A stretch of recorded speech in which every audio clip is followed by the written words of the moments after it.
Historia de la filosofía, por Nicolás Abagnano. Volumen 3, 288, parte séptima.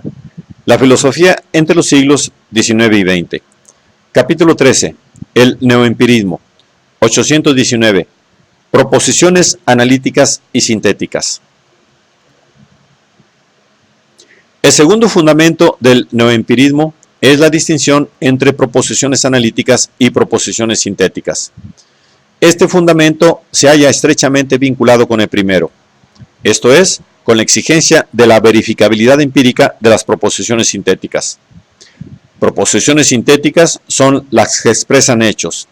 Su validez o su significado consiste precisamente en su verificabilidad en el dominio de los hechos, del modo que estos se entiendan. Las proposiciones analíticas son válidas independientemente de los hechos. Son las tautologías de que hablaba Wittgenstein, Carnap, Reichenbach y todos los neopositivistas han defendido y defienden el carácter analítico o tautológico de las proposiciones de la lógica y de la matemática. En un artículo de 1931, reproducido posteriormente en Readings in the Philosophy of Science de 1953, Carnap fundaba la diferencia entre ciencias formales, lógica y matemática, y ciencias factuales, física, biología, psicología, sociología, etc. Precisamente en la diferencia entre proposiciones analíticas y proposiciones sintéticas.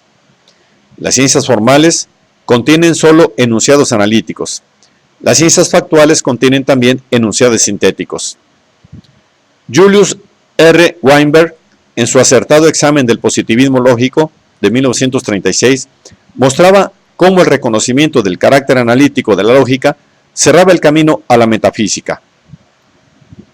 Si la lógica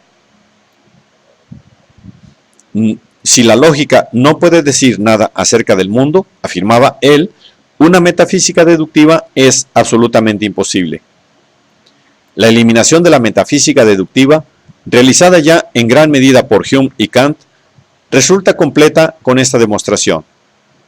Por aquel mismo tiempo, Friedrich Waismann negaba el carácter analítico o tautológico de las matemáticas en su introducción al pensamiento matemático, 1936, y decía, la matemática no consta de tautologías. Por lo que se refiere al signo de igualdad, observamos solo que la escritura,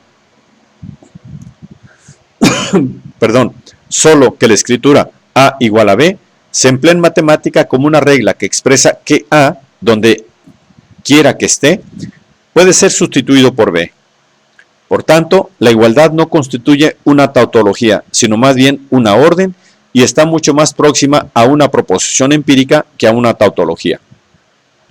En efecto, es una regla que dirige nuestras acciones, como una regla del juego de ajedrez, regla que puede ser observada o transgredida. Esta misma posibilidad de una distinción rigurosa entre proposiciones analíticas y sintéticas ha sido puesta en duda por Morton White en un ensayo de 1950 y por Quine. Este último insistía en que todos los caminos ideados para establecer la noción misma de analiticidad la presuponen. Así, la analiticidad introducida por definición o con el criterio de la intercambiabilidad, por el cual dos términos se llaman analíticos si pueden ser sustituidos el uno por el otro en las expresiones en que aparecen sin quitar nada a su verdad. Sirven ciertamente para establecer la analiticidad de ciertos términos, pero no aclaran el significado mismo de la analiticidad. Ni pueden aclarar ese significado las reglas semánticas que definen la analiticidad dentro de un determinado sistema lingüístico. En todos estos casos, la analiticidad simplemente se presupone.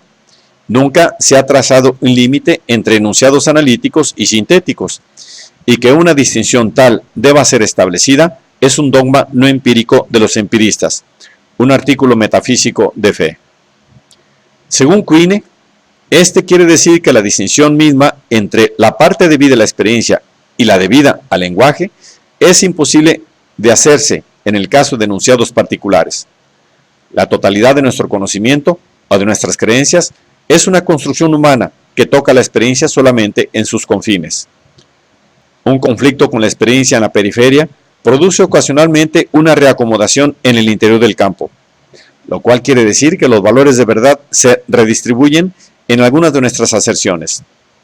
La revaloración de algunas de ellas conduce a la revaloración de otras, en virtud de sus conexiones lógicas.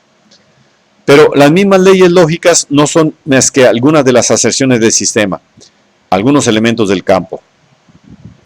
Cuando algún elemento del sistema cognoscitivo entra en conflicto con los confines empíricos del sistema, queda siempre un amplio margen de elección sobre las aserciones que revalorar. Incluso una aserción muy próxima a la periferia del sistema puede ser mantenida frente a una experiencia recalcitrante, que es declarada entonces ilusoria o falaz. Por otro lado, tanto las leyes fundamentales para la construcción del sistema como las leyes lógicas pueden ser sometidas a revisión o negadas, como ha ocurrido con el principio de tercero excluido con respecto a la mecánica cuántica. Y en todo caso, resulta un disparate buscar un límite entre aserciones sintéticas que se apoyen contingentemente en la experiencia y aserciones analíticas que sean válidas pase lo que pase. La última obra de Quine, Palabra y Objeto, 1960, es la defensa y la ilustración analítica de este punto de vista.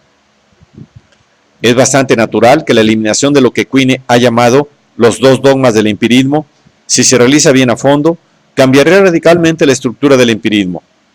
Difícilmente se podría continuar hablando del neoempirismo como de un empirismo lógico. En este sentido, Arthur Papp ha propuesto hasta el abandono de la teoría lingüística de la necesidad lógica y ha considerado tal necesidad como una propiedad intrínseca de las proposiciones, es decir, como una especie de a priori intuitivo, sugiriendo al mismo tiempo que las proposiciones son no meros enunciados lingüísticos, sino objetos de creencia, en el mismo sentido en que los valores son objetos de referencia o los sentidos objetos del oído. Sin embargo, la renuncia a los dos dogmas está muy lejos de ser compartida por todos los neoempiristas, algunos de los cuales incluso defienden explícitamente la distinción entre proposiciones analíticas y sintéticas.